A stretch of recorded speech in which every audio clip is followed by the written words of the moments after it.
Welcome back, everyone. So, back from vacation, which means back to making videos. If you're new to the channel since the Carl interview, thanks for checking it out. Hope you enjoy the content. So, today's video. I don't want this to be seen as a slander video against WATA. I want to make this video because I think it's a really good real-life conversation to have, and I hope that in some way this video might help bring attention to the issue that happened, which might help Ryan get compensation. I don't know what proper compensation will look like, but hopefully he gets a positive resolution in the end. So if you don't know already, YouTuber Cool Trainer Ryan uploaded a video a couple days ago titled "The Worst WATA Experience Ever." And I'm sure your first thought is he's embellishing, he's being dramatic, he's overblowing the situation, but just wait, we're gonna get into it and you're gonna see that he might not be wrong. And just keep in mind that this is an egregious mistake. No company or person should ever be solely judged on such an outlier mistake. Well, I think we can all agree on that for the most part. Some people are less forgiving and simply won't give a second chance, and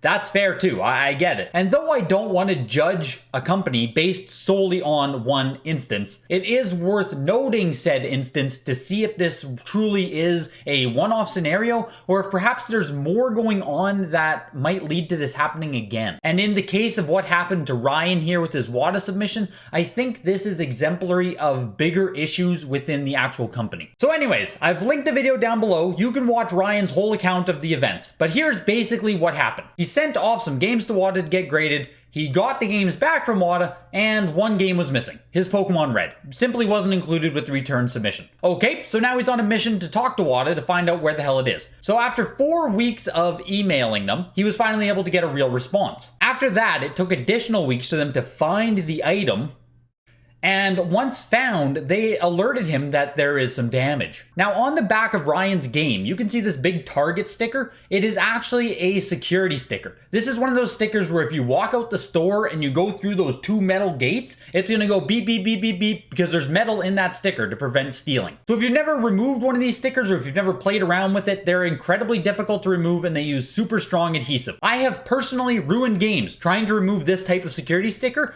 when I was still learning how to do it. So with this security sticker, they attempted a removal of it, which he paid for, and they say underneath the sticker they found a rip. They found the rip while trying to remove the sticker. Now obviously I have no idea if that's the case, right? Was the rip already there? Did they rip it while removing the sticker?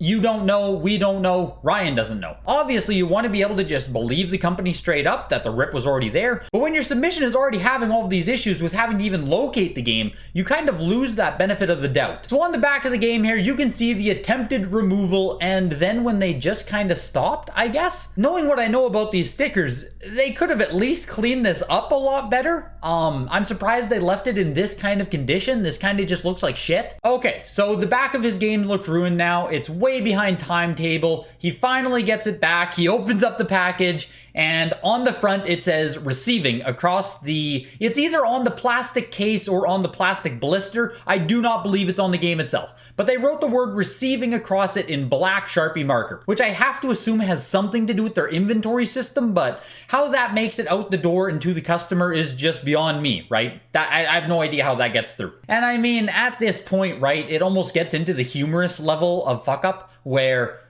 what else could go wrong, right? The only worst thing that could happen in this scenario is they simply send back a different game. I think that's really the only way this could be worse for Ryan. They just send him back a different game entirely. And at the start of the video I said, okay, is this a one-off scenario where it could happen no matter what? The sticker removal damage in itself is something that could always happen. That just is what it is. It's a risk when you buy these games that have these huge metal security stickers on them. Shit could go wrong when removing them. I don't care who you are, how much experience you have with it. Something could go wrong in that scenario. So fixing that one, maybe they could train a little bit more there, but that could always go wrong. The more important things to me are that this highlights how bad the customer service has gotten, that it took them 4 weeks to even get a real response. Why are they losing your video game in their system where it's taking them weeks to find it? Why is there no communication being sent if a game is not going to be included with your return submission? A whole lot of this could have been rectified simply by sending an initial email to Ryan saying, hey, your Pokemon Red is still in our possession because we have an issue with it. That would have eliminated weeks of issues on its own. And then the final thing, why is there a case with this black marker on it being shipped out to the customer? So we have a lot of issues here that aren't simply one-off scenarios. These are things that can be fixed and should be better already. These types of issues are issues that are going to continue to happen because it's not simply someone screwing up removing a sticker.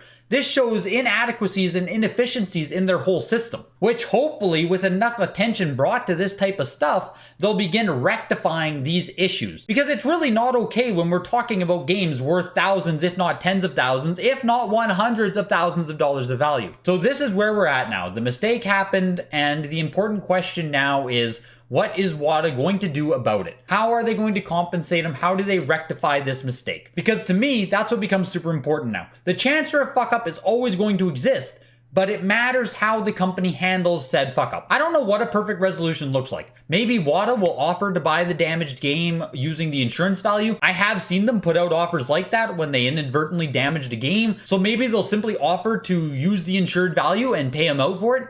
That could be something. I know that he also has some games already in the WATA queue, so maybe he'll get discounts on those or they'll expedite his orders. I'm just curious to see what WATA thinks they should do about this and what they actually end up doing. I can only assume Ryan is going to upload another video once he has more information on the topic, so if you want to follow along with that, I have linked his profile down below for you. And yeah, I think this goes as a good reminder for all of us to always use proper insurance values in case you are the 1% that has this kind of issue happen. There's always going to be inherent risk when you send yourself off for grading. That's just how it is. Obviously, the companies strive to minimize this as much as they can, but the more inefficiencies you have, the more backlogs you have, the more pressure you have, the more potential there is for mistakes like this. And hopefully with this happening and gaining traction, WATA will do everything in their power to ensure it does not happen again. I'll see you guys next time.